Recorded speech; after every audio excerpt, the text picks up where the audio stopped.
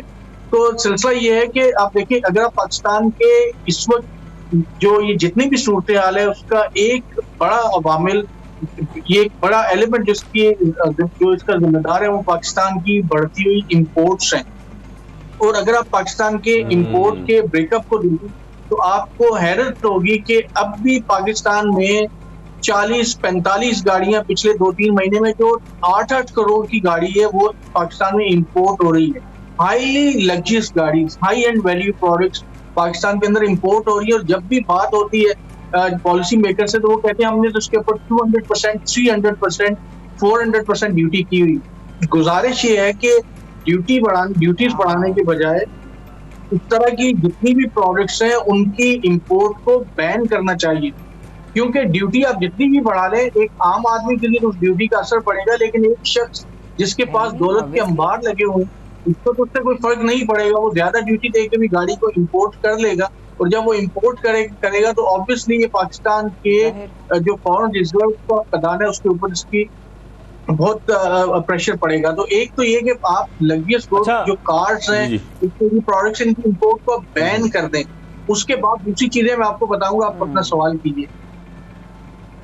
جی بالکل, دوسری چیز آپ ضرور بتائیے گا. اصل میں آپ کے امپورٹ سے میں یہ سوال کرنا چاہتا کہ جو اس وقت ہم حالات دیکھ رہے ہیں ملک کے, ڈاکٹر صاحب اس میں آپ کیا سجیشن دیں گے؟ کیونکہ جس طریقے سے ہم دیکھ رہے ہیں ٹریڈ ڈیفیسٹ اتنا بڑھتا جا رہا ہے, امپورٹس آپ کو لگتا ہے کہ ہمیں بہت کنٹرول کرنی پڑیں گی تاکہ جو ہماری معیشت ہے کچھ ٹریک پر آئے, کچھ بہتر ہو, کیونکہ یہ ابھی جو بھی حکومت آئے گی ان کے لیے بڑے مشکل ہوں گے یہ چند ماہ.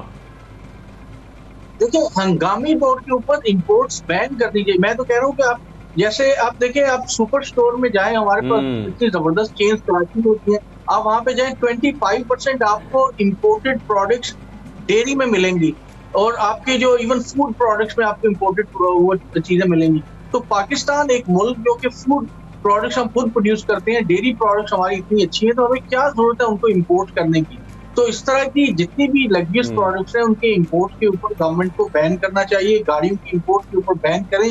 اور پھر اس کے ساتھ ساتھ آپ دیکھیں کہ کتنے سال ہو گئے ہمارے پاس لوکل کار پروڈیوسر یہ کہہ رہے ہیں کہ ہم ٹیکنالوجی کو ٹرانسفر کریں گے, لیکن اب بھی جو پاکستان کے اندر کار اسمبل ہوتی ہے اس کے تقریباً 70%, 75% پارٹس باہر سے آتے ہیں, جس کو CKDs کہتے ہیں, کمپلیٹ ڈراپ ڈاؤن پارٹس, یعنی کہ انجن بنا ہوا باہر سے آتا ہے. ہم صرف کیا کرتے ہیں, اس انجن کو بیچ میں کار کے اندر فٹ کر دیتے ہیں اور اسمبل کر دیتے ہیں. تو جو آٹوموٹیو انڈسٹریز ہیں یا جو اس طرح کی دوسری انڈسٹریز ہیں ان کے ساتھ بیٹھ کے پراپرلی نیگوشیٹ کریں گے, بھائی اگلے 5 سال میں آپ کو یہ ٹیکنالوجی کو ٹرانسفر کرنا ہوگا, جو آپ انجن آپ باہر سے امپورٹ کر رہے ہیں وہ انجن کے کم سے کم 50% پارٹس اگلے 2 سال میں 3 سال میں